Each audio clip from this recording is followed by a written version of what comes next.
Simón Bolívar, known as El Libertador, was born on July 24, 1783, in Caracas, in what was then the Captaincy General of Venezuela, a colony of the Spanish Empire.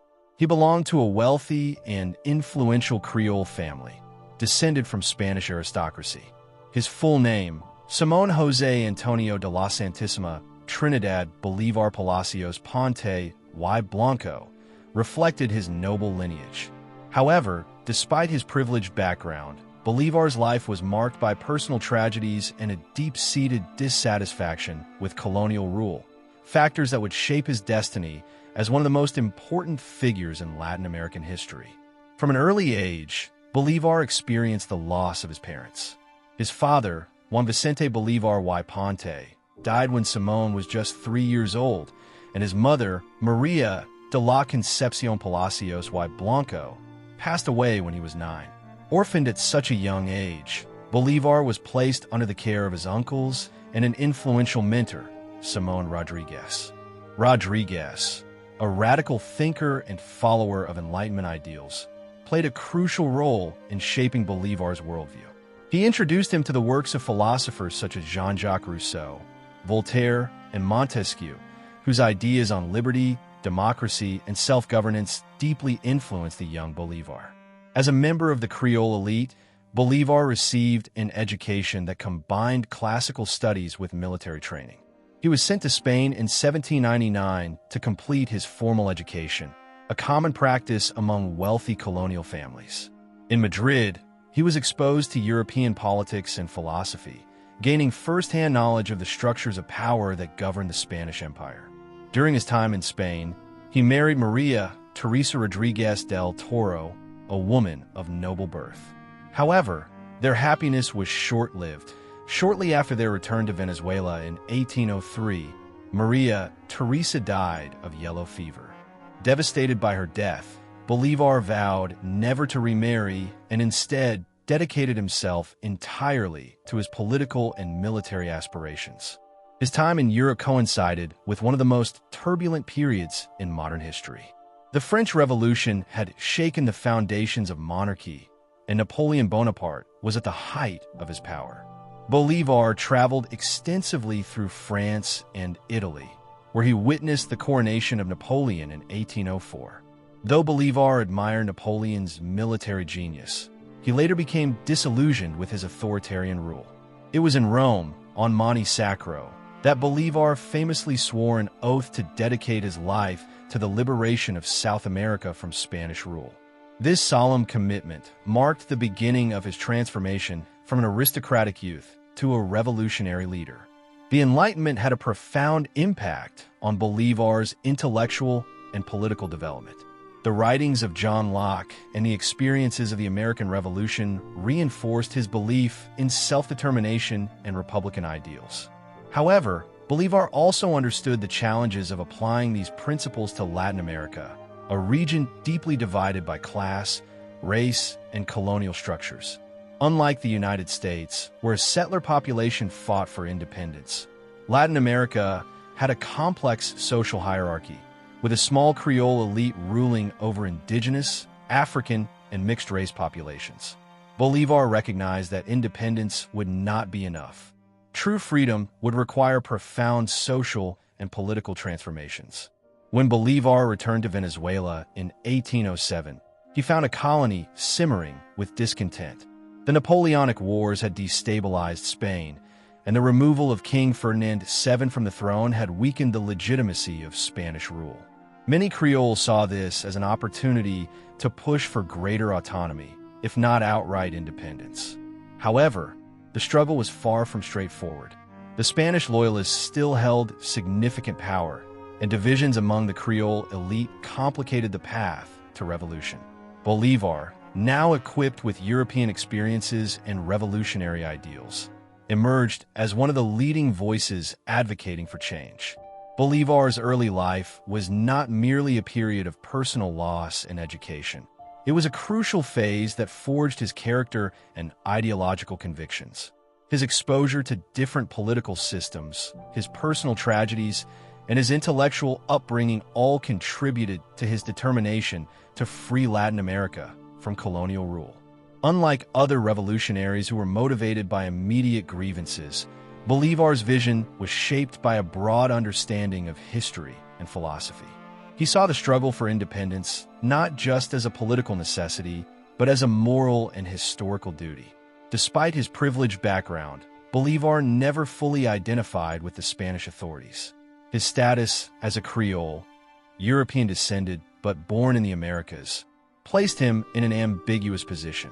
While Creoles were wealthier than most of the population, they were excluded from the highest positions of power, which were reserved for Spaniards born in Europe peninsulars.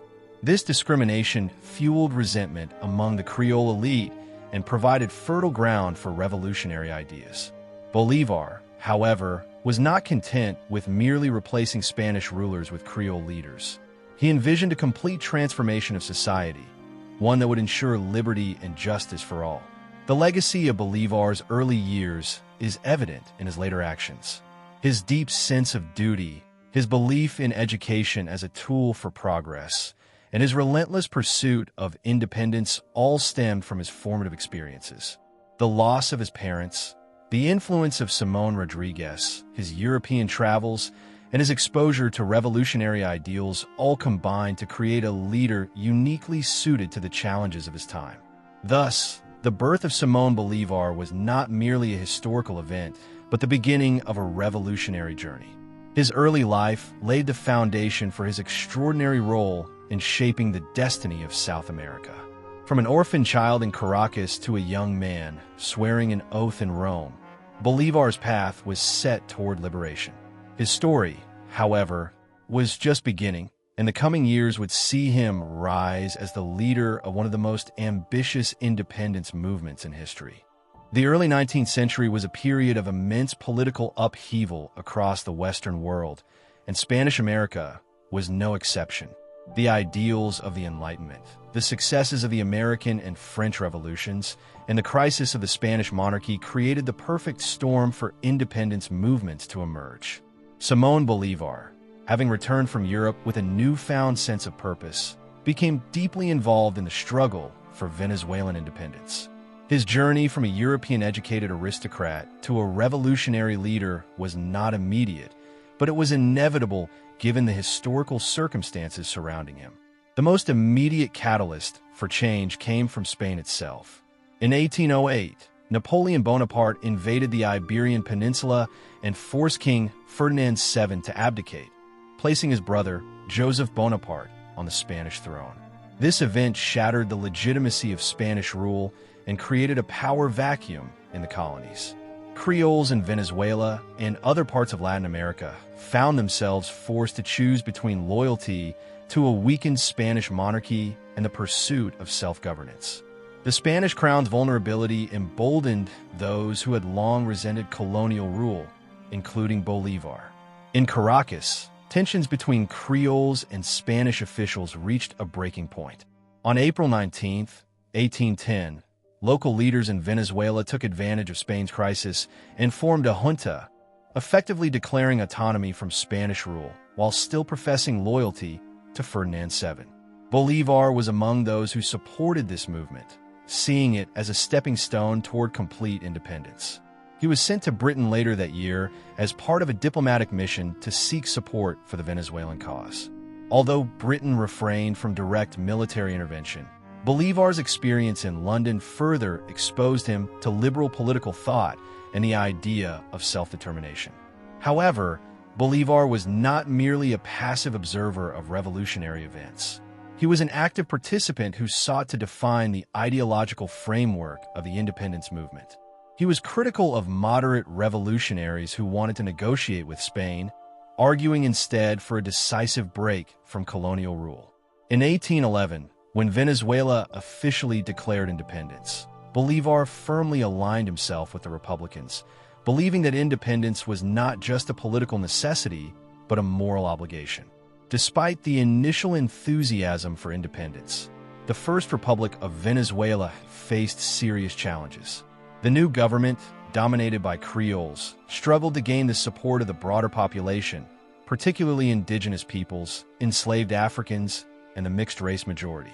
Spanish loyalists, supported by the Catholic Church and conservative factions, resisted the Republican government. Additionally, the Republic's leaders were divided among themselves, weakening their ability to govern effectively.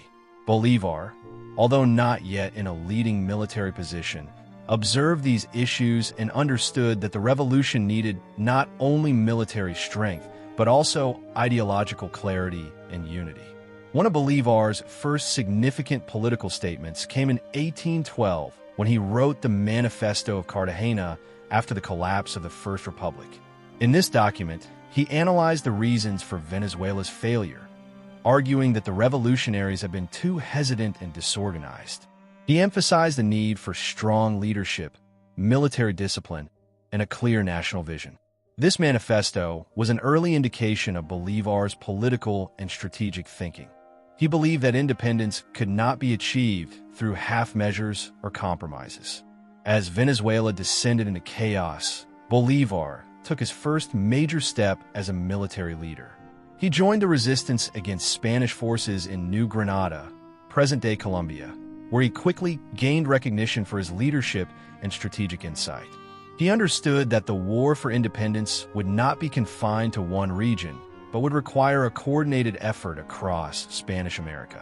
His ability to rally troops, inspire confidence, and adapt to changing battle conditions marked the beginning of his rise as a military commander. The conflict was not just a war between Spanish troops and Creole revolutionaries. It was also a social revolution that exposed deep divisions within colonial society. Many lower-class Venezuelans, particularly those of African or indigenous descent, initially sided with the Spanish royalists, believing that independence would only benefit the Creole elite. Bolívar recognized that the success of the revolution depended on broad-based support and would later adopt policies aimed at appealing to the masses, including the abolition of slavery and land reforms. However, at this early stage, the revolution was still primarily driven by elite concerns rather than popular mobilization.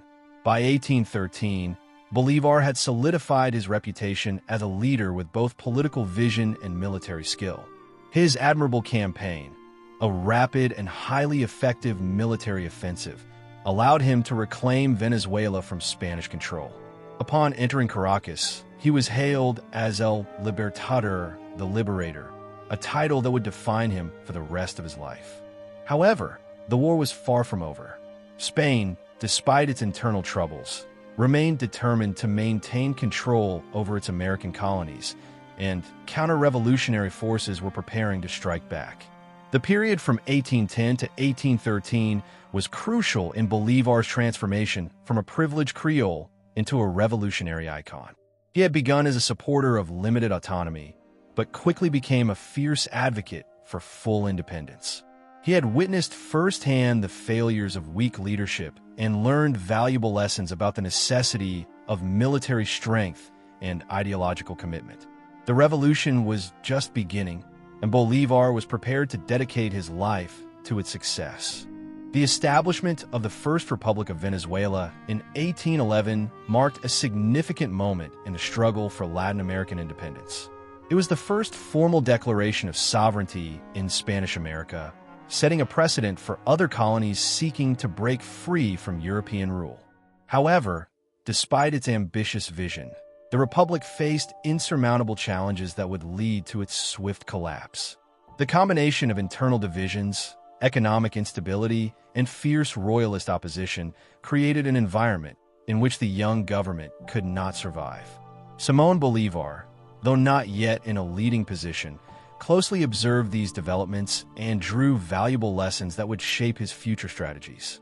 One of the central weaknesses of the First Republic was its inability to unify the various factions within Venezuelan society. The revolution was led by Creoles, descendants of Spanish settlers, who sought independence primarily to secure greater political and economic control. However, they failed to gain the support of the majority population, which included indigenous peoples, enslaved Africans, and mixed-race mestizos. Many of these groups did not see independence as a cause that would benefit them.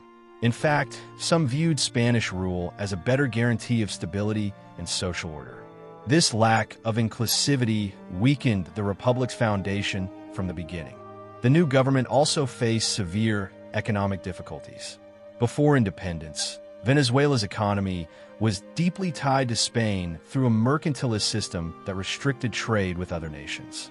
With the declaration of independence, the Republic found itself isolated, unable to secure new trading partners while also suffering from internal disruptions caused by the war. Inflation rose, food shortages became widespread, and the Creole elite struggled to manage the economic crisis.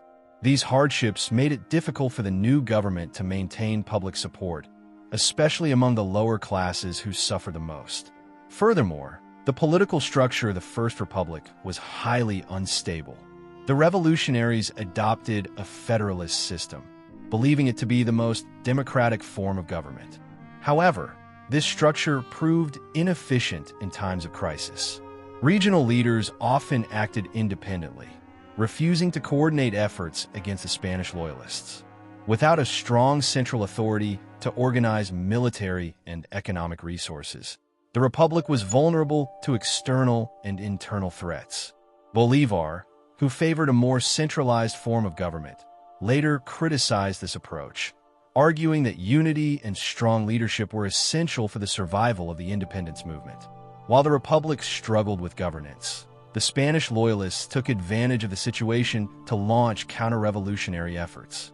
Led by Domingo de Monteverde, royalist forces began reclaiming territory, taking advantage of the Republic's weak military organization.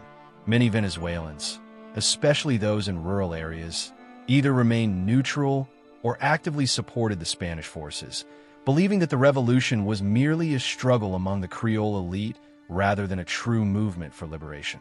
This perception further isolated the Republican government from the masses. Bolívar, who had initially been a junior officer in the Revolutionary Army, quickly gained prominence during this period. He recognized that the Republic's survival depended on military strength, and he advocated for a more disciplined and professional army. However, his warnings were largely ignored by the Republican leadership, which remained divided and indecisive. As the Royalists continued their advance, Bolívar became increasingly frustrated with the inability of the revolutionaries to mount an effective defense. His military and political ideas, though not fully implemented at this stage, would later become central to his leadership. The final blow to the First Republic came in 1812 with a combination of military defeat and natural disaster. In March of that year, a massive earthquake struck Venezuela, devastating Caracas and other key Republican strongholds. The destruction caused widespread panic, and many interpreted the disaster as a divine punishment for defying the Spanish crown. The Catholic Church, which remained loyal to Spain, used the earthquake as a tool of propaganda, convincing many people that independence was an affront to divine order. This religious influence further eroded support for the revolutionaries. Amid the chaos, Monteverde's royalist forces continued their offensive. The poorly organized Republican army suffered a series of defeats, culminating in the surrender of the revolutionaries. Francisco de Miranda, one of the key leaders of the independence movement, negotiated the capitulation, believing it was the only way to prevent further bloodshed. However, this decision enraged Bolívar, who saw it as an act of betrayal. In an infamous incident, Bolívar and other officers arrested Miranda and turned him over to the Spanish authorities, where he was later imprisoned and died. This event marked a turning point for Bolívar, reinforcing his belief that absolute commitment to the cause of independence was necessary, even at the cost of personal relationships. With the fall of the First Republic, Bolívar was forced into exile, fleeing first to Curaçao and then to New Granada, modern-day Colombia. Although the failure of the Republic was a major setback, it provided Bolívar with crucial lessons about leadership, strategy, and the nature of the revolution. He came to understand that independence could not be achieved through political declarations alone. It required military strength, popular support, and a centralized authority capable of uniting the revolutionaries. These realizations would guide him as he prepared for his next campaign. The collapse of the First Republic was a devastating yet formative experience for Bolívar. He had witnessed firsthand the consequences of weak governance, social divisions, and lack of military discipline. Rather than being discouraged, he emerged from this failure more determined than ever to achieve independence. The next phase of his journey would see him take on a greater leadership role, shaping the course of the revolution in ways that would ultimately change the history of Latin America. After the fall of the First Republic in 1812, Simón Bolívar was forced into exile, but his commitment to the cause of independence remained unwavering. Instead of retreating into despair, he sought new opportunities to reignite the revolutionary movement. His time in New Granada, modern-day Colombia, was crucial in shaping his military strategy and leadership, as it provided him with both the resources and the experience necessary to launch a new offensive against Spanish rule.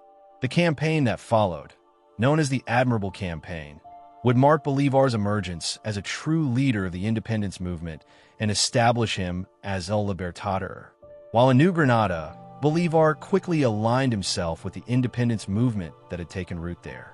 The political climate in New Granada was more favorable to revolutionaries than in Venezuela, as local leaders had successfully pushed for autonomy from Spain.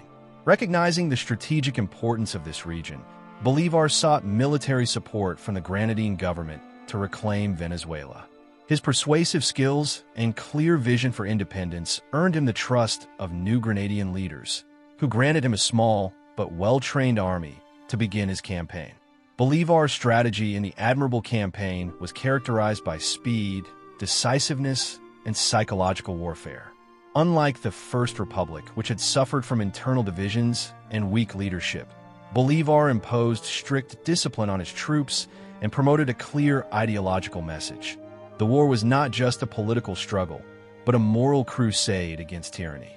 His famous decree of war to the death, issued in June 1813, exemplified this approach. In it, he declared that all Spaniards who did not actively support independence would be executed, while Americans, meaning Creoles, mestizos, and indigenous people, would be treated as allies.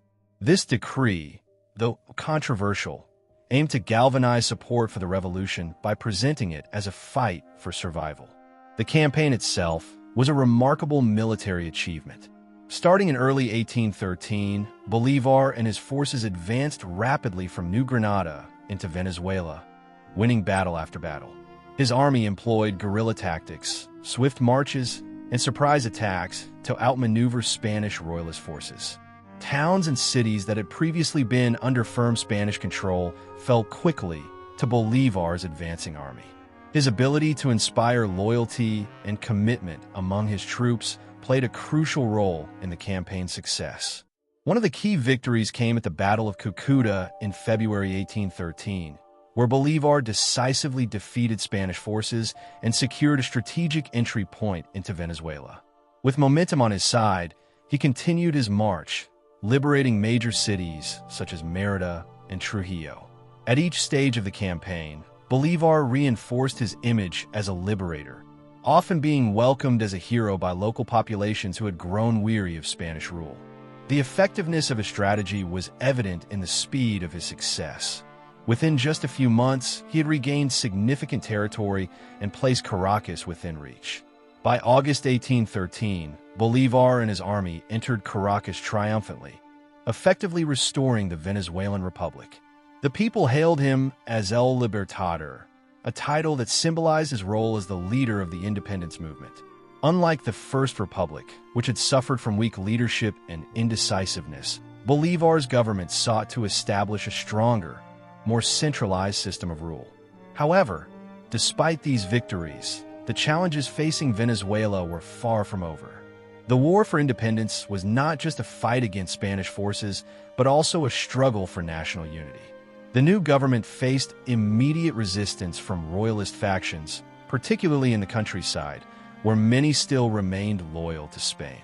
The social divisions that had weakened the First Republic persisted, as Creole elites continued to dominate political power, while indigenous and African-descended populations remained largely marginalized.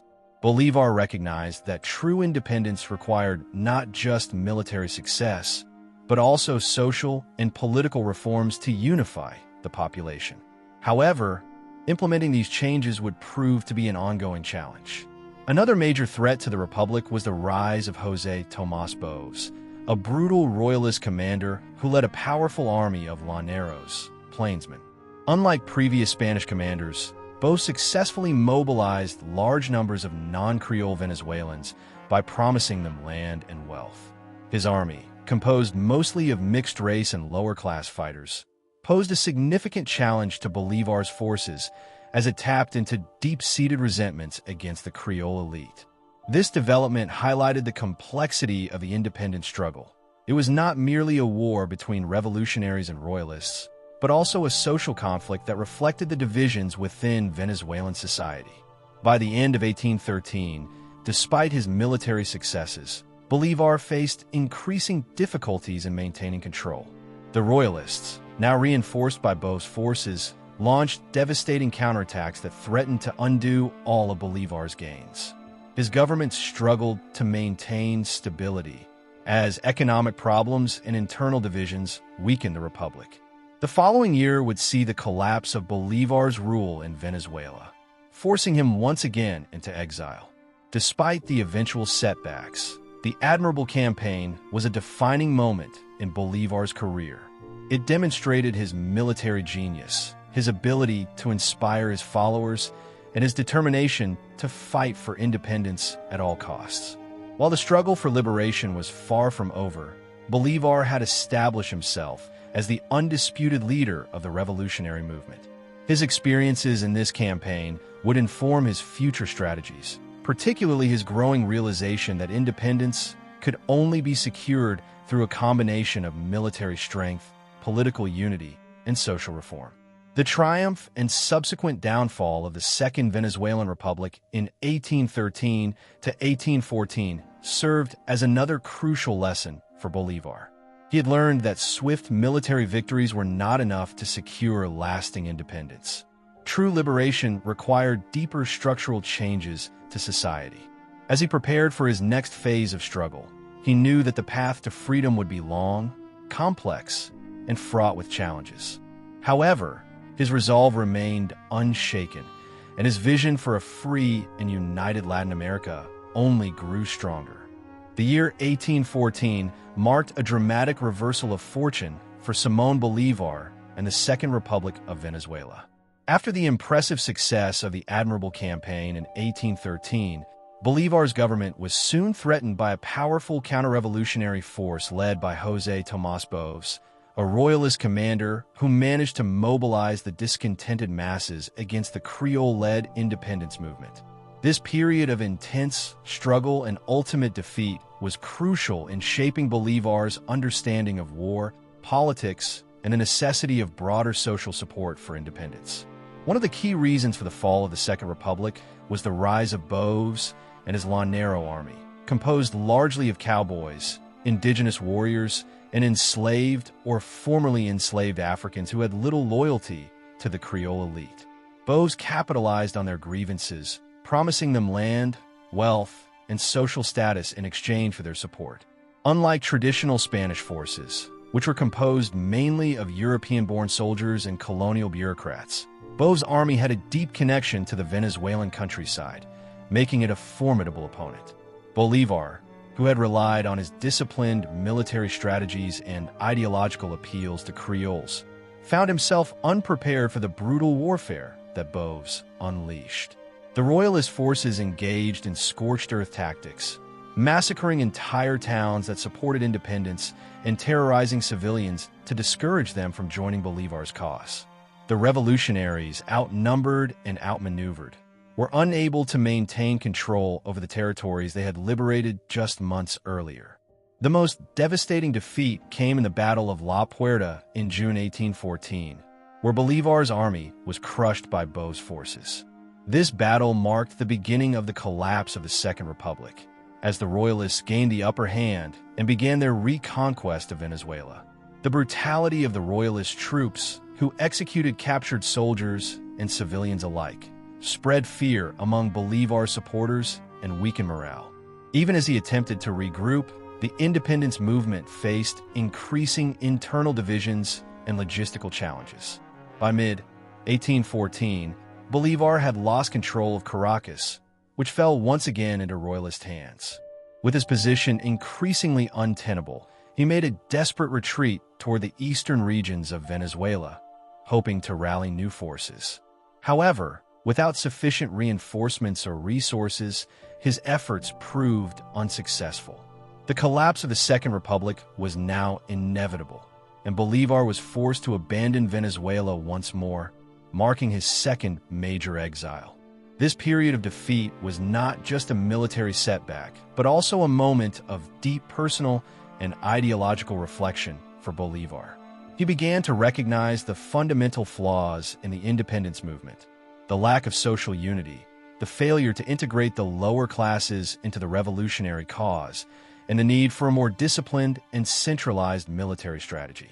His experiences in 1814 convinced him that independence could not be achieved solely through elite leadership, but required a broader coalition of social forces. Exiled from Venezuela, Bolívar sought refuge in New Granada, where he hoped to gain support for another military campaign. However, he was soon caught in political conflicts within the Granadine government, which was divided between different factions. Bolívar's strong centralist views clashed with the federalist tendencies of many Granadine leaders, leading to tensions that would persist throughout his career. Despite these disagreements, he managed to organize a military expedition aimed at recapturing Venezuela. The failed expedition of Los Cayos in 1816 demonstrated both Bolívar's resilience and the difficulties he faced. With the help of Haiti, the first independent Black republic in the Americas, Bolívar attempted to launch a new campaign to liberate Venezuela. Haiti's leader, Alexander Pétion, provided crucial support, including weapons and soldiers, in exchange for Bolívar's commitment to abolish slavery in the territories he sought to liberate. This promise marked a turning point in Bolívar's ideology, as he increasingly saw social reform as essential to the success of the independence movement. Although the Los Cayos expedition ultimately failed, it reinforced Bolívar's determination and helped him refine his strategy. He realized that independence would require not only military victories, but also a deeper revolutionary transformation of Latin American society. This period of exile and defeat, while deeply painful, provided him with the necessary lessons that would guide his future campaigns. As Bolívar prepared for his return to South America, he carried with him a new vision, one that emphasized unity, social inclusion, and a more professionalized military approach. The hardships he endured in exile only strengthened his resolve, setting the stage for the next phase of the struggle. The Liberation Campaign of 1817 to 1819, which would bring him one step closer to fulfilling his dream of an independent and united Latin America. The years following Simón Bolívar's exile in 1814 were marked by reflection, learning, and renewed determination. Although he had suffered a devastating defeat with the fall of the Second Republic, Bolívar did not abandon his dream of an independent Venezuela. Instead, he sought new allies, refined his military strategies, and embraced a broader vision of liberation that would extend beyond his homeland. His experiences during this period were instrumental in transforming him from a determined revolutionary into a master strategist capable of leading a continent-wide independence movement. One of the most significant developments in Bolívar's thinking during this time was his realization that the fight for independence needed to be more than a Creole-led rebellion.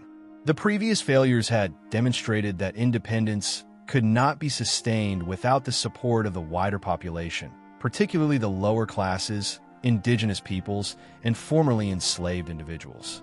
The old social order, which had favored the Creole elites while excluding other groups, was no longer a viable foundation for a successful revolutionary movement.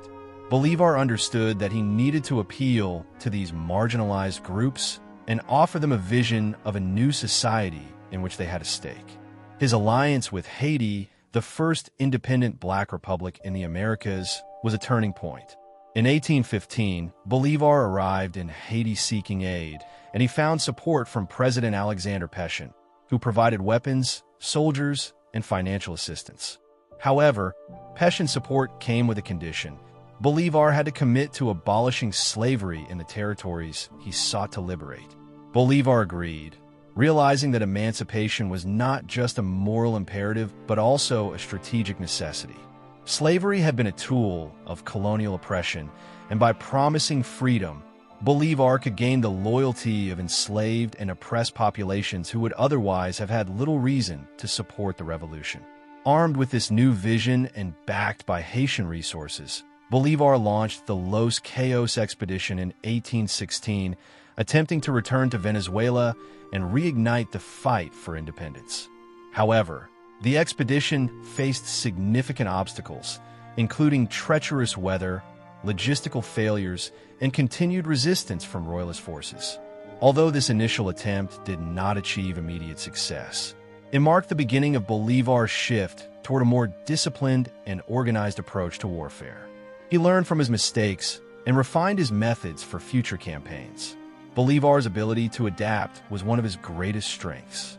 In previous years, his campaigns had been characterized by rapid advances and swift victories, but he now recognized that sustainable success required better coordination, strong alliances, and well-trained troops.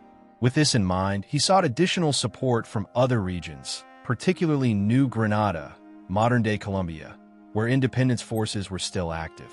Bolívar understood that Venezuela and New Granada were not separate struggles. Rather, their fates were intertwined, and success in one territory could aid the liberation of the other. His strategic shift also included greater reliance on guerrilla warfare, particularly in the Venezuelan Llanos plains. He partnered with José Antonio Páez, a charismatic and skilled Llanero leader whose cavalry forces were well adapted to the harsh conditions of the plains. Unlike the more conventional European-style warfare that had failed against both forces, this new strategy relied on mobility, surprise attacks, and local knowledge to counter the superior numbers of the Spanish royalists. The alliance with Páez and the Llaneros proved to be a crucial factor in Bolívar's later victories. In 1817, Bolívar secured a strategic stronghold in Angostura, modern-day Ciudad Bolívar, which became the political and military headquarters of the revolution. From Angostura, Bolívar was able to consolidate his forces, establish supply lines, and coordinate with revolutionary leaders across the region. This base provided him with a much-needed platform from which to launch further campaigns, and it also allowed him to begin laying the groundwork for a new government structure that would replace Spanish rule. The transformation in Bolívar's leadership during this period extended beyond military tactics. He also developed a clearer political vision, which he would later articulate in his famous Angostura address in 1819. He now saw that independence was not just about removing Spanish rule. It was about creating a stable and unified Latin American republic that could withstand internal divisions and external threats. He became increasingly convinced that a strong central government was necessary to prevent the kind of chaos and fragmentation that had plagued previous revolutionary efforts. By 1818, Bolívar was ready to launch a decisive new phase of the war. With a more disciplined army, a clearer ideological vision, and stronger alliances, he prepared for what would become one of the most audacious and strategically brilliant campaigns in military history: the liberation of New Granada. He understood that securing New Granada would give the revolution a significant advantage, providing resources, manpower, and a launching point for further campaigns in Venezuela and beyond. This period of strategic reorganization and ideological refinement marked a turning point for Bolívar. He was no longer just a passionate revolutionary. He had become a seasoned military and political leader with a vision for an entire continent's liberation. The failures of the past had taught him resilience, adaptability, and the necessity of broad-based support. As he prepared for the next phase of the struggle, Bolívar's transformation was complete. He was now ready to lead a campaign that would change the course of history. By 1819, Simón Bolívar was prepared to execute one of the most daring and brilliant military campaigns of the independence wars, the liberation of New Granada, modern-day Colombia. This campaign was not just a military necessity, but also a strategic masterstroke that would shift the balance of power in favor of the revolutionaries.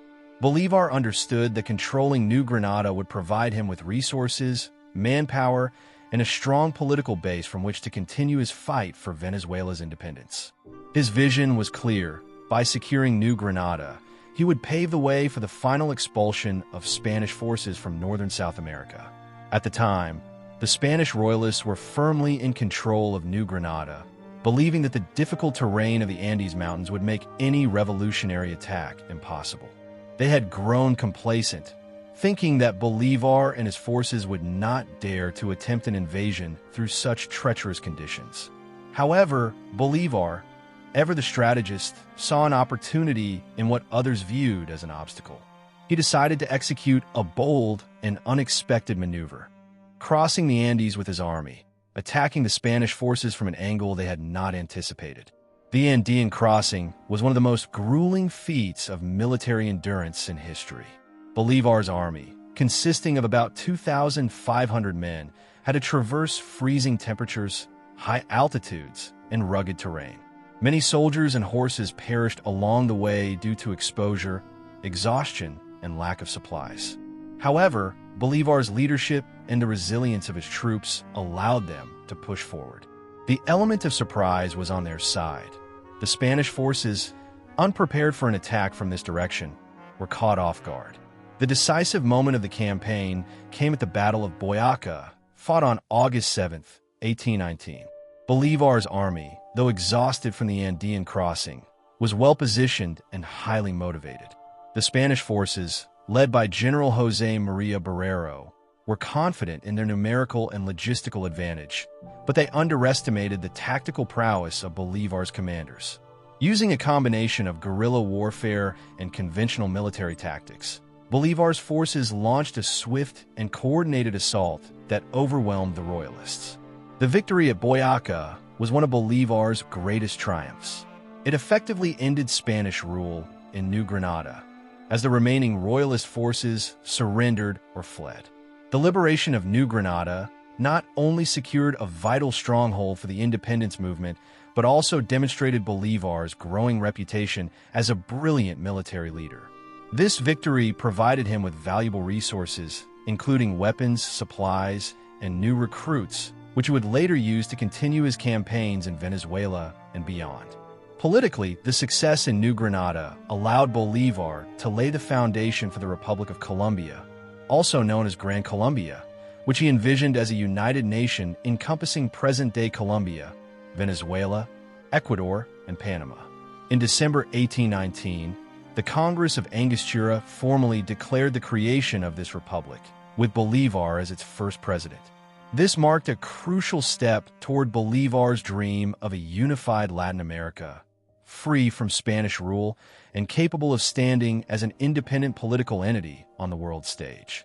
The liberation of New Granada had profound consequences for the Spanish colonial authorities. It shattered their sense of security and forced them to reassess their military strategy. Up until this point, the Spanish had focused on suppressing revolts in isolated regions, believing that no single leader could unite the independence movements. However, Bolívar's success in unifying revolutionary forces across different territories proved that the independence struggle was far from over. One of the most significant outcomes of this victory was the psychological impact it had on both sides. For the revolutionaries, the triumph at Boyaca renewed their confidence and determination. It showed that Bolívar's vision of independence was not only possible, but also within reach. On the other hand, for the Spanish, it was a devastating blow that exposed their vulnerabilities and weakened their morale. Many royalist soldiers and officers began to question the sustainability of Spanish rule in South America. Despite this victory, Bolívar knew that the war was not yet won. Venezuela and Ecuador remained under Spanish control, and the royalists still had strongholds in various regions.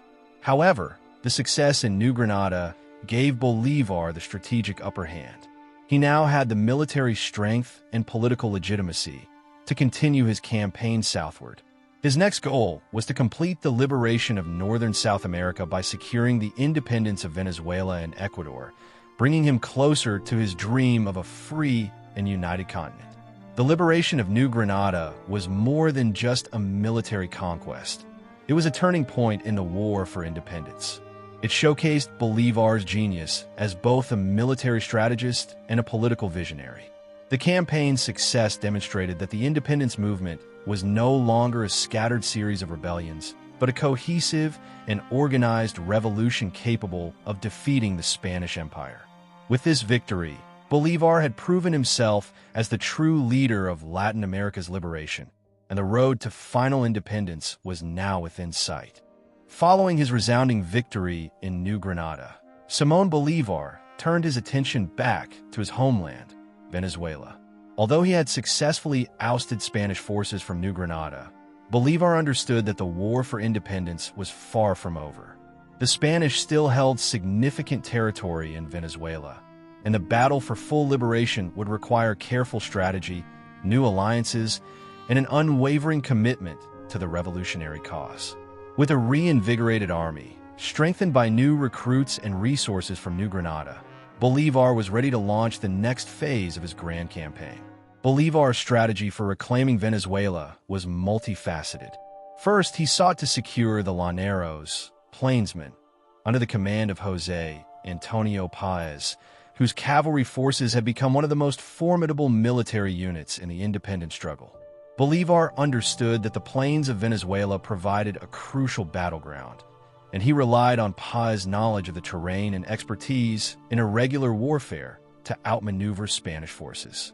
With the Llaneros on his side, Bolívar's army became more adaptable and capable of conducting swift and decisive attacks.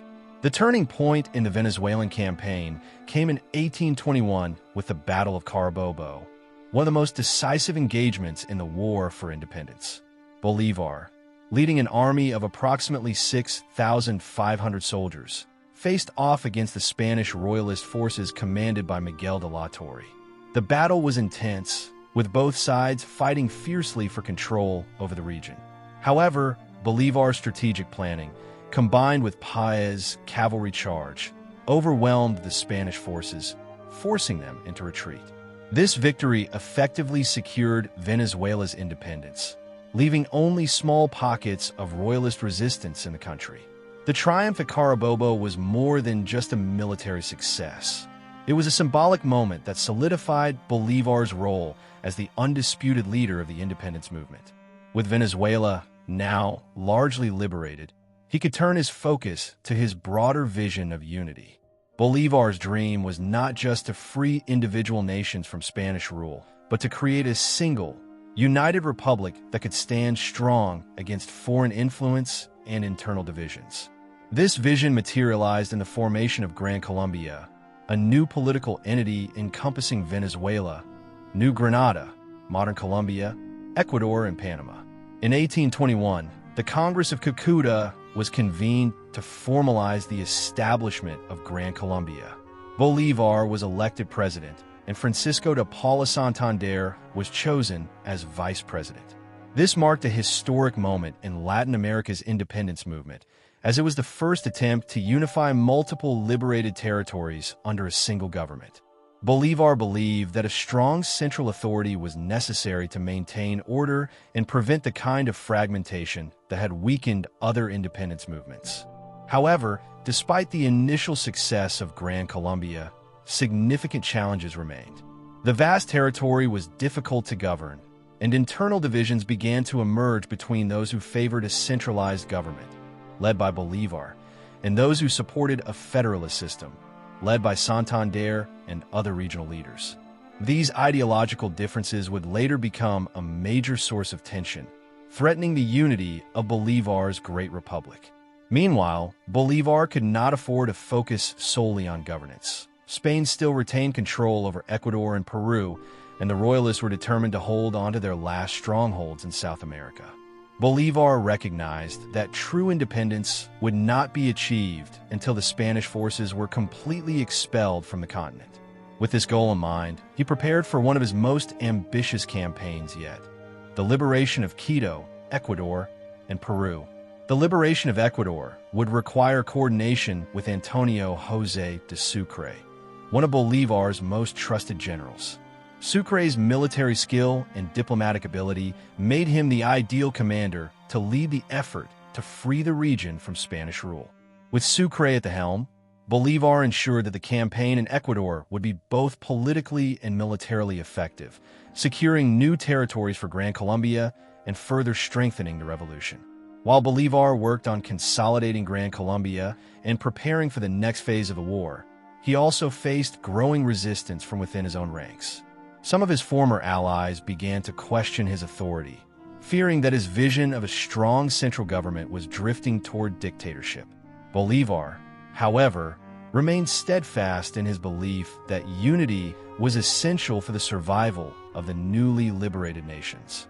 He viewed internal discord as the greatest threat to independence and sought to balance power carefully while maintaining strong leadership.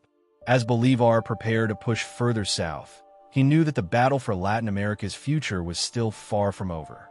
The Spanish still held significant military presence in Peru, and internal divisions within Gran Colombia threatened to undermine everything he had fought for. Nevertheless, Bolívar pressed on, determined to fulfill his dream of a free, united, and independent Latin America. The next phase of the revolution would take him to the heights of glory, but also to the depths of political struggle and personal disappointment. With the successful establishment of Gran Colombia and the liberation of Venezuela and New Granada, Simón Bolívar turned his attention to the last major Spanish strongholds in South America: Peru and Upper Peru, modern-day Bolivia. Despite the devastating losses Spain had suffered in the northern territories, the Royalists in the south remained determined to resist. Bolívar recognized that a decisive victory in Peru was necessary to achieve complete independence for the continent. However, this campaign would test his military, diplomatic, and political skills more than ever before. Peru was a complex and challenging battlefield. The country was deeply divided between patriots who supported independence and royalists who remained loyal to Spain. The Spanish forces, though weakened, still controlled key cities such as Lima and Cuzco, and their army remained well-trained and well-supplied. Moreover, the vast Andean terrain presented difficult logistical challenges, making military operations more complicated than in Venezuela or New Granada. Bolívar knew that victory would require careful coordination and an experienced commander to lead the southern campaign. To achieve this, Bolívar placed his trust in Antonio José de Sucre, his most capable general. Sucre had already proven his brilliance in previous battles, and Bolívar believed that he was the right leader to carry out the final blow against the Spanish in Peru and Upper Peru. Bolívar himself traveled to Peru in 1823, determined to unite the different revolutionary factions and oversee the military operations. However, his arrival was met with political instability. Peru's independent government was weak, and divisions among the revolutionaries threatened to derail the campaign. Despite these challenges, Bolívar assumed supreme command of the Peruvian army and took charge of organizing the war effort. The campaign reached a turning point in 1824 with the Battle of Junín, a hard-fought cavalry engagement in which Bolívar's forces secured a crucial victory. Although this battle did not completely defeat the Spanish, it severely weakened their ability to continue resisting. Bolívar, knowing that the final battle was approaching, entrusted Sucre with delivering the ultimate blow. On December 9, 1824, the decisive Battle of Ayacucho took place, with Sucre leading the Patriot Army against the Royalist forces commanded by Viceroy José de la Serna. The battle was a spectacular success for the independence forces, as Sucre's strategy overwhelmed the Spanish army, leading to the surrender of the Viceroy and the complete collapse of Spanish rule in Peru. This victory effectively ended Spanish dominance in South America, as no significant royalist forces remained capable of challenging the revolutionaries. Following this triumph, Bolívar turned to Upper Peru, which had historically been part of the Viceroyalty of Peru but had developed its own aspirations for independence. Bolívar and Sucre both recognized that this region, having played a crucial role in the independence struggle, deserved to become a separate nation. In honor of Bolívar's contributions to the liberation of South America, the new country was named Bolivia, and its first constitution was drafted under Bolívar's guidance.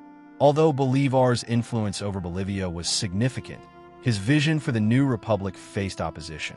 He proposed a strong central government, fearing that excessive regional autonomy would lead to instability and fragmentation.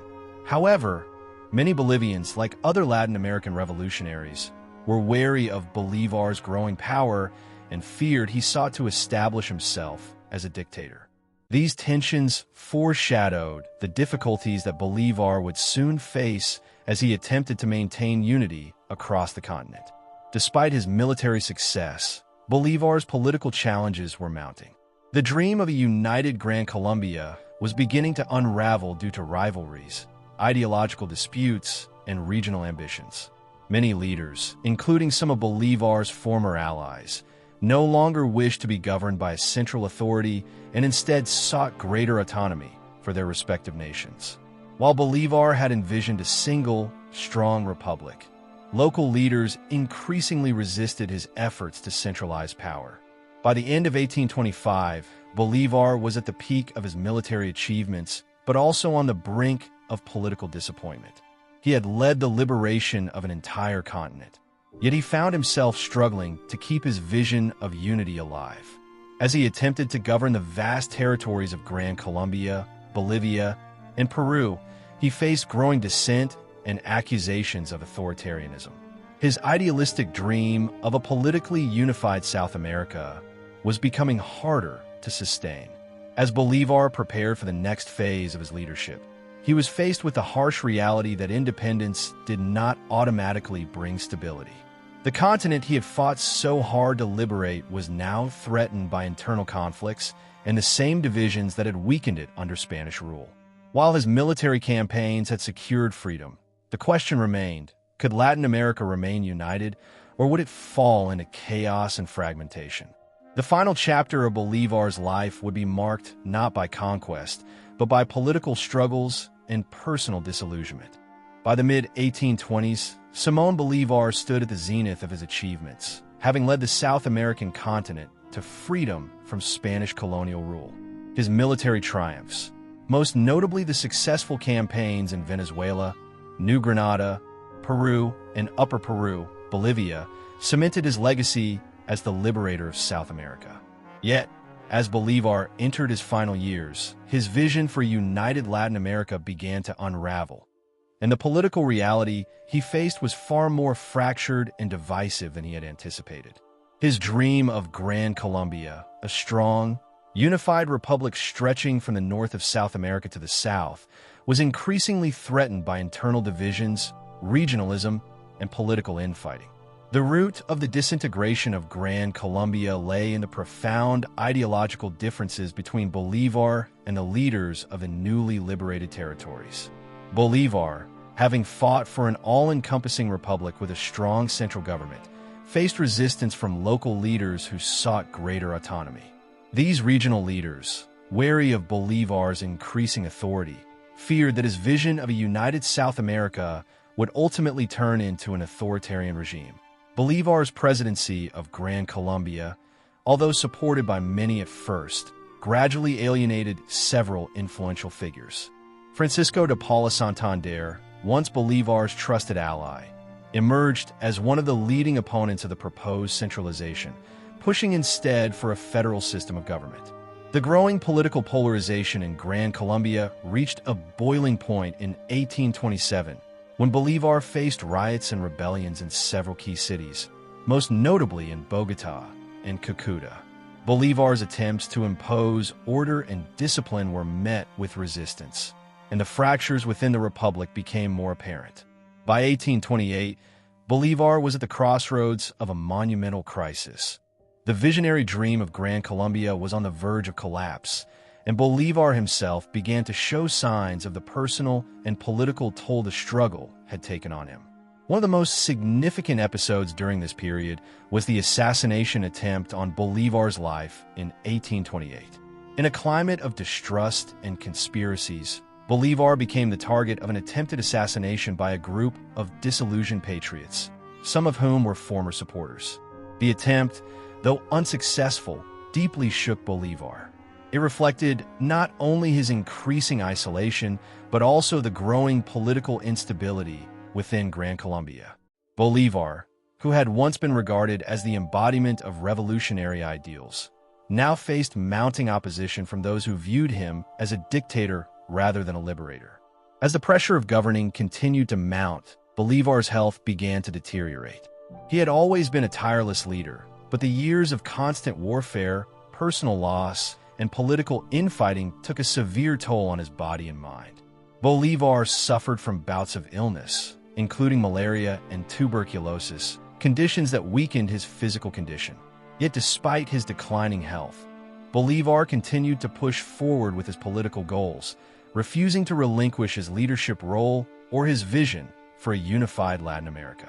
By 1830, Bolívar made the difficult decision to resign from the presidency of Gran Colombia. This was a final acknowledgement of the unworkability of his vision for a united republic under his leadership. His resignation was a recognition of the political failure of Gran Colombia and a personal defeat, signaling that the dream of a united South America was slipping further out of reach. Bolívar's resignation was followed by the disintegration of Gran Colombia into separate, independent nations: Colombia, Venezuela, and Ecuador. These new republics, though free from Spanish rule, were marked by internal strife, political fragmentation, and continued conflict, demonstrating that independence alone could not bring stability to the continent. Bolívar, disillusioned by the failure of his political dream, retired to his estate in Santa Marta, Colombia. It was there, in the final months of his life, that Bolívar would reflect on his struggles, his failures, and the meaning of his legacy. He had fought for an ideal, a united, independent Latin America free from colonial oppression. But as he lay dying, Bolívar saw the reality of his vision unraveling before his eyes. Bolívar died on December 17, 1830, at the age of 47, leaving behind a continent in turmoil and a legacy of revolution that would be remembered for generations to come. The years following Bolívar's death were marked by the fragmentation of South America into smaller, competing republics. Despite this, Bolívar's role in the liberation of South America would remain undeniably significant. His efforts gave birth to nations that would eventually shape the political and cultural landscape of Latin America. Bolívar's influence as a symbol of independence and unity would live on in the hearts and minds of the people of Latin America, even as his dream of a united continent faded into history. Bolívar's legacy, although incomplete, continues to inspire Latin American movements for freedom, independence, and unity. His life remains a symbol of the struggles for self-determination that shaped the continent's modern history. While his dream of Gran Colombia may have failed, Bolívar's vision of a continent freed from colonialism and imperialism was realized. His sacrifices and determination laid the foundation for the independent Latin America we know today. Ultimately, Bolívar's life was defined by his unwavering commitment to liberty, but also by the unresolved contradictions of his leadership. He died a disillusioned man, having sacrificed nearly everything for a cause that was never fully realized. And yet, in the larger scope of history, Simón Bolívar remains an unparalleled figure, a visionary leader whose name and legacy will forever be tied to the fight for freedom and independence in Latin America.